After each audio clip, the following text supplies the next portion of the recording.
Hello student, नमस्कार। स्वागत है आप सबका इस वीडियो में। हम प्री बोर्ड परीक्षा प्रश्न पत्र 2021 विज्ञान कक्षा 10वीं का पूरा उत्तर देखेंगे। एमपी बोर्ड का प्री बोर्ड का जो पेपर है उसका पूरा सॉल्यूशन इस वीडियो में देखेंगे। प्रश्न क्रमांक 1 से लेकर 24 तक के सभी प्रश्नों के उत्तर आपको इस वीडियो में मिल जाएंगे। आपको कहीं और दूसरी वीडियो देखने की जरूरत नहीं रहेगी। तो चलिए हम शुरू करते हैं और सभी प्रश्नों के उत्तर के एक एक करके देखते हैं। प्रश्न क्रमांक 1 में आपके सही विकल्प थे, उसके उत्तर अब देखते हैं। चलिए देखते हैं। पहले का उत्तर हो जाएगा 0 से 14। दूसरे का हो जाएगा 4। कार्बन की संयोजकता 4 होती है और उसका पीएच पैमाने का मान का वैल्यू कितना होता है, 0 से 14 तक। उसके बाद बढ़ते परमाणु द्रव्यमान, ये आपका थर्ड का आंसर हो जाएगा। ठीक है। उसके बाद चौथे क्वेश्चन का आंसर हो जाएगा 746 वाट और वक्र हो जाएगा लास्ट क्वेश्चन का आंसर इसका। ठीक है। उसके बाद देखते हैं प्रश्न क्रमांक 2 के उत्तर। प्रश्न क्रमांक 2 में फर्स्ट क्वेश्चन है, उसका आंसर हो जाएगा एसिटिक अम्ल। ठीक है, सिरके में एसिटिक अम्ल होता है। उसके बाद सेकंड क्वेश्चन का आंसर आधी।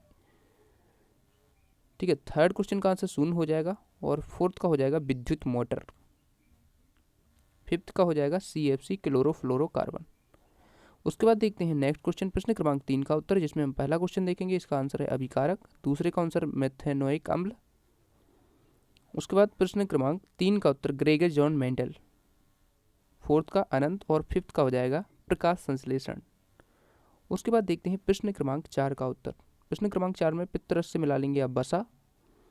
सेकंड है ट्रिप्सिन, एक प्रोटीन। यकृत, यूरिया का निर्माण। और स्वपोषी भोजन पौधे, विषमपोषी भोजन हिरन। इस प्रकार से जोड़ियां आप मिला लेंगे। प्रश्न क्रमांक 5 का उत्तर इसी प्रकार से आप अपनी बोर्ड परीक्षा में भी लिखा करें और प्री बोर्ड में भी लिखिए ताकि अच्छे अंक आपको मिले। प्रश्न क्रमांक 5 का उत्तर थामन सोडा के उपयोग, इस प्रकार से आप लिखेंगे। 2 उपयोग लिखने थे तो 2 लिख दिए हैं, इसमें आप लिख लीजिए, याद भी कर लीजिए ताकि बोर्ड परीक्षा में पूछे जाए तो आपसे बन जाए। यदि पहले से याद है तो आप अपने मन से भी लिख सकते हैं। प्रश्न क्रमांक 6 का उत्तर, इसमें सहसंयोजी आबंध क्या है वो लिखना था, तो इस प्रकार से इसका आंसर आ जाएगा। और प्रश्न क्रमांक 7 का देखिए, जो अथवा वाला करेंगे उसके कोष्टक में अथवा लिख देंगे, जो मेन क्वेश्चन होगा उसका ऐसे लिखेंगे। तो कार्बन के 2 गुणधर्म श्रृंखलन और चतु संयोजकता है, जिसके कारण हमारी चारों ओर कार्बन के यौगिक की विशाल संख्या दिखाई देती है। इस प्रकार से प्रश्न क्रमांक 8 का लिखेंगे। न्यूलैंड के अष्टक नियम की निम्न सीमाएं हैं, 2 सीमाएं लिख दी हैं, आप लिख लीजिए। उसके बाद देखते हैं प्रश्न क्रमांक 9 का उत्तर। प्रश्न क्रमांक 9 का उत्तर ब्रायोफाइलम जाति के पौधों में किस प्रकार से प्रजनन होता है वो बताना था, तो इस प्रकार से आप लिखेंगे इसका। प्रश्न क्रमांक 10 का उत्तर देखते हैं। देखिए 9 का आप पॉज करके लिख लीजिए। प्रश्न क्रमांक 10 का देखिए, गुणसूत्र या क्रोमोसोम क्या है ये लिखना था इसमें, तो देखिए इस प्रकार से आप लिखेंगे इसको। गुणसूत्र या क्रोमोसोम सभी वनस्पतियों व प्राणियों की कोशिकाओं में पाया जाने वाला तंतु पिंड होते हैं जो कि सभी आनुवंशिक गुणों का निर्धारण व संचारण करते हैं। उसके बाद देखते हैं प्रश्न क्रमांक 11 का उत्तर। प्रश्न क्रमांक 11 का उत्तर आपको इस प्रकार से लिखना है। ठीक है। प्रश्न क्रमांक 11 का, जब सूर्य से आने वाला प्रकाश पृथ्वी के वातावरण में प्रवेश करता है, देखिए इसमें आकाश का रंग नीला क्यों दिखाई देता है ये बताना था। प्रश्न क्रमांक 12 का उत्तर आप इस प्रकार से लिखेंगे। ठीक है। उसके बाद प्रश्न क्रमांक 13 का उत्तर देखते हैं। प्रश्न क्रमांक 13 का उत्तर इस प्रकार से लिखेंगे, चुंबकीय क्षेत्र रेखाएं एक दूसरे को प्रतिच्छेद क्यों नहीं करती, इसका आंसर इस प्रकार से लिखेंगे। और प्रश्न क्रमांक 14 का उत्तर अथवा वाला कर रहे हैं। देखिए अथवा लिखा है यहाँ पर, अथवा वाला कर रहे हैं, तो इसका आंसर इस प्रकार से कुछ लिख लेंगे आप। ठीक है। उसके बाद प्रश्न क्रमांक 15 का उत्तर, सभी प्रश्न आपको इसमें मिल जाएंगे, पूरे प्रश्नों के उत्तर। चैनल को सब्सक्राइब कर लीजिए, साथ ही बेल आइकन प्रेस कर लीजिए। बाकी के सब्जेक्ट के सॉल्यूशन नहीं देखे हैं तो आप चैनल प्लेलिस्ट के माध्यम से देख सकते हैं। 3 अंतर लिखने थे ऑक्सी और अनाक्सी शोषण में, तो इस प्रकार से तीनों अंतर आप लिख लीजिए ऑक्सी और अनाक्सी शोषण में। प्रश्न क्रमांक 15 हो चुका है। उसके बाद प्रश्न क्रमांक 16 हम देखते हैं।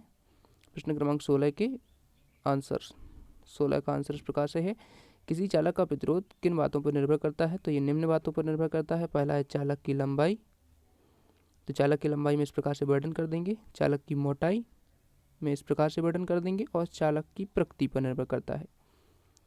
उसके बाद देखते हैं प्रश्न क्रमांक 17 का उत्तर, अथवा वाला कर रहे हैं, आप देख सकते हैं अथवा वाला हुआ।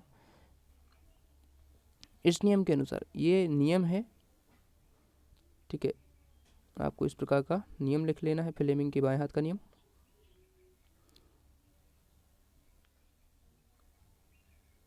उसके बाद नेक्स्ट क्वेश्चन देखते हैं, प्रश्न क्रमांक 18 का उत्तर। अथवा वाला कर रहे हैं, खाद्य श्रृंखला और खाद्य जाल में अंतर। तो खाद्य श्रृंखला और खाद्य जाल में अंतर इस प्रकार से आप तीनों लिख लीजिए, इनके आंसर 3 ही लिखने थे।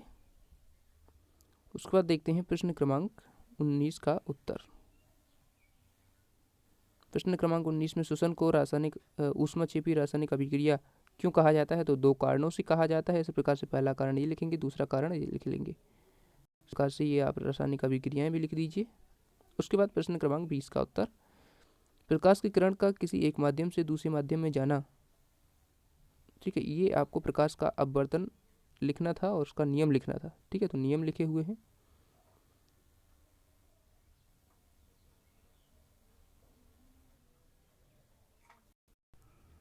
प्रश्न क्रमांक 20 में परावर्तन का पूछा था, तो इसमें थोड़ा मिस्टेक हो गया है, यहाँ पर अपवर्तन का लग गया। तो आप परावर्तन की डेफिनेशन आप देख लीजिए, किताब में मिल जाएगी आपको। बाकी नियम आप यही लिख लीजिए। ठीक है, प्रश्न क्रमांक 1 और 2। उसके बाद देखते हैं प्रश्न क्रमांक 21 का उत्तर, अथवा वाला। ठीक है, इसमें क्या पूछा था? सूर्योदय के समय सूर्य रक्तांब क्यों प्रतीत होता है, लाल कैसे दिखाई देता है? तो ये इसका आंसर है। इस प्रकार से आप लिख लेंगे। प्रश्न क्रमांक 22 का उत्तर अब देखते हैं हम। प्रश्न क्रमांक 22 में लिखेंगे भौतिक गुण के आधार पर धातुओं और अधातुओं में अंतर। तो इस प्रकार से आप लिखेंगे। ठीक है, 1 2 3 4 और 5 अंतर आपको लिखने हैं। 5 नंबर का क्वेश्चन था। तो इस प्रकार से आप सभी लिख लीजिए। देखिए, बहुत क्लियर है आप सभी को। ठीक है, इस प्रकार से लिखेंगे। उसके बाद हम देखते हैं प्रश्न क्रमांक 23 का उत्तर। अथवा वाला कर रहे हैं, स्वपरागण और पर परागण में अंतर। स्वपरागण और पर परागण में अंतर 5 नंबर में है। 5 अंक आपको मिलेंगे, तो पूरा लिखिए आप इस प्रकार से। उसके बाद प्रश्न क्रमांक 24, जो कि हमारा लास्ट क्वेश्चन है, उसका आंसर देख लेते हैं। प्रश्न क्रमांक 24 का उत्तर, मेंडल ने अपने प्रयोग के लिए मटर के पौधे का चयन निम्न कारणों से किया। मटर का पौधा आसानी से सर्वत्र उगाया जा सकता है। तो ये आप सभी कारण लिख लीजिए, 5 कारण हैं। ठीक है, ये आप लिख लीजिए। इस प्रकार से पूरे पेपर का सॉल्यूशन हो चुका है। और बाकी के सब्जेक्ट के पेपर के सॉल्यूशन के लिए चैनल को विजिट कर सकते हैं। वहाँ पर आप प्लेलिस्ट के माध्यम से देख सकते हैं, सभी पेपर के सॉल्यूशन आपको मिल जाएंगे। Thanks for watching. चैनल को सब्सक्राइब कर लीजिए नहीं किया तो, और बेल आइकन को प्रेस कर लेना, ताकि वीडियो जब भी आए तो आपको नोटिफिकेशन मिल जाए। दोस्तों के साथ इस वीडियो को शेयर ज़रूर कर देना।